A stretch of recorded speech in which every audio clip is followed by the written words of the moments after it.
안녕하세요. 에브리데이 크리스찬을 찾아뵙게 된 박정은 목사입니다. 오늘 하나님과 함께 나누실 찬송가는요, 300장입니다.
오늘 하나님께서 허락하신 귀한 말씀은요, 잠언 24장 23절부터 25절까지 말씀입니다. 이것도 지혜로운 자들의 말씀이라 재판할 때 낯을 보아주는 것이 옳지 못하니라.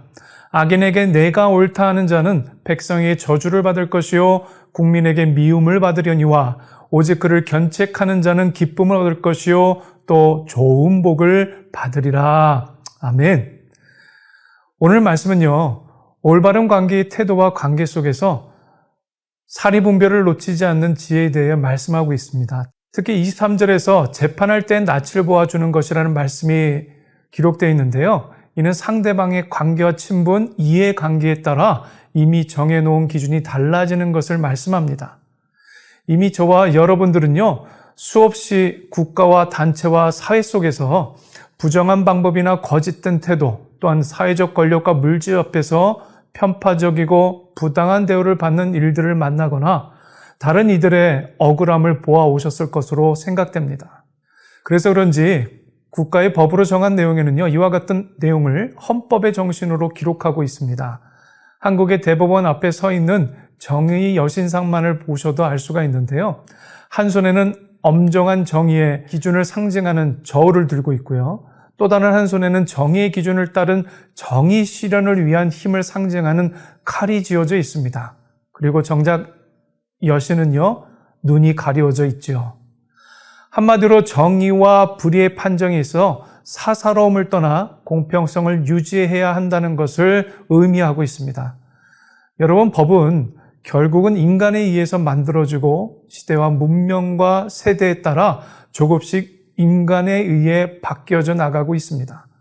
뿐만 아니라 또한 법은요, 결국 기득권을 가지고 있는 사람들에 의해서 주로 제정되어지기 때문에 그 기준과 집행에는 분명한 한계가 있다는 것을 우리 모두는 알고 있습니다. 그럼에도 불구하고요, 한 나라와 국민과 그런 국민들이 함께 평안을 이루며 살아가기 위한 최소한의 존중과 사람이 사람답게 살아갈 수 있도록 지켜줄 수 있는 안전한 테두리라는 것을 함께 이해할 때 우리는 태어난 나라에서 신뢰와 믿음을 가지고 살아갈 수 있다는 거지요. 그런데 문제는 이런 사람과 사람 사이에 또는 사람과 단체와 조직 사이에 잦은 오해와 다툼, 심지어 법적 분쟁으로까지 확대되었을 때 이러한 사건을 심의하고 분별하여 판단하는 주체가 결국은 누구지요? 사람이라는 겁니다. 법은 한두 사람의 법적인 오해와 오류 또는 사사로운 인정이나 감정에 얽매이는 것을 방지하기 위해서 또는 주관적인 판단과 행동을 막기 위해서 각 나라마다 좀 차이는 있겠지만 여러 판사들의 의견을 종합하여 사건을 심의하고 판단하도록 그렇게 제도화되어 있습니다. 여러분, 그럼에도 불구하고 재판의 판결이 한 나라의 최고의 권력자의 손에 좌지우지되거나 여론이나 정치적 이해관계 등에 따라서 그릇된 판결이 문명과 제국을 이룬 국가들마다 난무하였다는 것을 우리는 부인할 수가 없습니다. 그렇다는 이야기는요, 하나님의 공의와 정의가 짓밟히고 불법과 불의가 판을 치는 세상이 되었다는 것이 분명한 사실이라는 겁니다. 본문 24절에서 보시면 악인에게 내가 옳다 하는 자는 백성에게 저주를 받을 것이요 국민에게 미움을 받으려니와 라고 말씀합니다. 자신의 개인적인 이익을 위하여 공의와 정의를 다 무시하고 왜곡하는 사람에게는요, 무서운 국민의 저항과 저주를 받는다는 그런 말씀입니다. 이는 지금을 사는 우리들에게 정치와 경제, 문화, 교육 등 모든 영역에서 우리가 보고 있는 현실입니다. 말라기 2장 9절 말씀을 세번역 성경으로 보시겠습니다. 그러므로 나도 너희가 모든 백성 앞에서 멸시와 천대를 받게 하였다. 너희가 나의 뜻을 따르지 않고 율법을 편파적으로 적용한 탓이다. 여러분, 본문 25절 말씀을 보시면 그를 곧 악인을 견책하는 자에 대해서 기쁨과 복을 받게 됨을 말씀하고 있습니다. 견책한다는 말은요, 벌이나 훈계 등을 벌하여 바로잡는다는 것을 의미합니다. 성경에서는요, 하나님의 말씀 가운데 바로 서 있지 않거나 하나님의 길에서 떠나 있을 때 우리를 살리기 위하여 하나님께서 징계하신다, 가르치신다 라고 견책에 대해서 설명하고 계십니다. 하지만 사람들은요, 이러한 견책과 책망과 징계를 결코 좋아하지 않습니다. 잠언 15장 12절 말씀인데요. 거만한 자는 견책받기를 좋아하지 아니하며 지혜 있는 자에게로 가지도 아니하느니라. 이러한 이유는요, 오직 한 가지입니다. 바로 스스로 교만하기 때문입니다. 교만한 사람은 결코 자신을 교만하다고 인식하지도 말하지도 않습니다. 자신은 당연한 말과 행동을 했을 뿐이다 라고 말하죠. 여러분, 이와 같이 저마다의 주장과 생각을 가지고 있는 사람들에게 또한 심지어 교만한 사람에게 그들의 잘못을 훈계하고 벌하여 바로잡는다는 것은요, 결코 쉽지 않을 뿐더러 누군가에게 어려운 말을 하는 것을 피하고 싶은 것이 우리의 현실일 겁니다. 그래서 사람들은요, 분명히 잘못된 것임을 알면서도 결코 이의를 제기하거나 문제 삼지 않고 그것을 묵인하고 못 번치 하는 경우가 적지 않다라는 겁니다. 왜냐하면 오히려 돕고자 했던 사람이 피해를 보거나 심지어 피의자가 되는 불의한 일들도 많기 때문입니다. 한 예로 미국에서 차량 접촉 사고나 인명피해 등의 사건들만 보아도 여러분 이를 짐작하실 수 있을 겁니다. 편협되고 이기적인 판단과 개인적인 이익을 위해 정의로운 길을 왜곡되게 만들고 자신과 주변의 형통을 위해서 한 개인의 인권과 기본적인 요구권들을 묵살하는 일들은요, 특정 권력층과 또한 지도자들만의 문제가 아니라 우리 삶의 저변에 너무나도 쉽게 일어나는 일들이라는 것을 여러분 인식하셨으면 합니다. 교회 공동체 일만 보아도 그렇습니다. 여러분, 러시아와 우크라이나 전쟁에 보시면 푸틴이 우크라이나에 침공하였을 때에도 러시아 정교회에서는요, 공식적으로 그의 침략을 축복하고 인정하였습니다. 오히려 그의 만행을 책망하고 무자비한 전쟁 살상에 대해서 말하지 않는 무력함까지 보였습니다.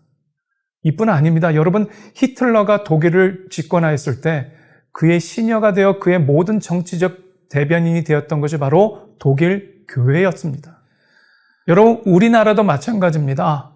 제5강국 군사 쿠데타로 정권을 잡고 집권하려고 하는 그 과정 속에 그들에게 복을 빌어주고 그들의 들러리가 되었던 일부의 한국 교회들도 있었다는 것이 참으로 부끄러운 일이지만 이를 반면교사로 삼아 우리에게 주어진 세월과 시간 동안 개인과 공동체가 건강하게 공의와 정의를 실현할 수 있도록 책망하고 견책할 수 있는 지혜로운 성도님들이 되시기를 축복합니다.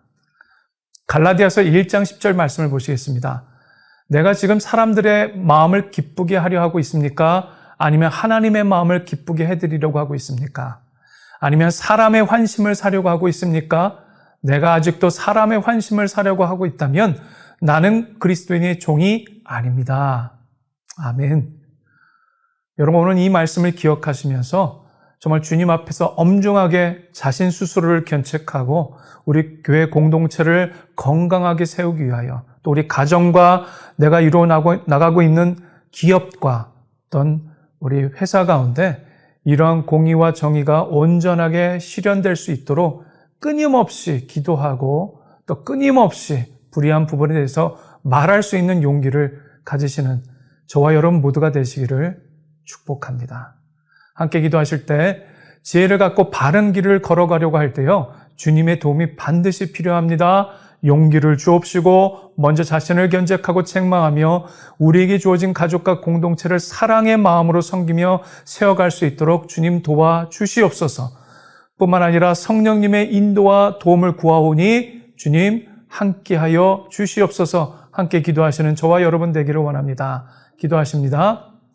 사랑과 은혜의 하나님, 우리 가운데 누군가를 판단하고 정죄할 권리는 없습니다. 그러나 주의 거룩한 길을 벗어나 또 그릇된 길을 선택하고 가려 하는 자들에게 견책하라고 주님 말씀하신 것처럼 그것이 비록 힘들고 다른 사람들의 뜨거운 시선들을 받는다 할지라도 그것이 하나님의 올바르고 사랑을 위한 출발점이라면 하나님, 우리가 건강하게 지혜롭게 견책할 수 있는 주님 그런 용기와 믿음을 주옵시고 우리가 살아가면서 교회 공동체 안에서 더욱더 사랑으로 세워지고 또 하나님 함께 배워가며 훈련하며 훈계받으며 또 책망받으며 또 때로는 하나님 견책하는 그 과정 속에서 서로의 아픔을 보듬어주고 서로의 연약함을 인정해주며 나아갈 수 있는 그런 우리 공동체가 될 수 있도록 주님이 인도하여 주시옵소서. 예수님 이름으로 기도합니다. 아멘.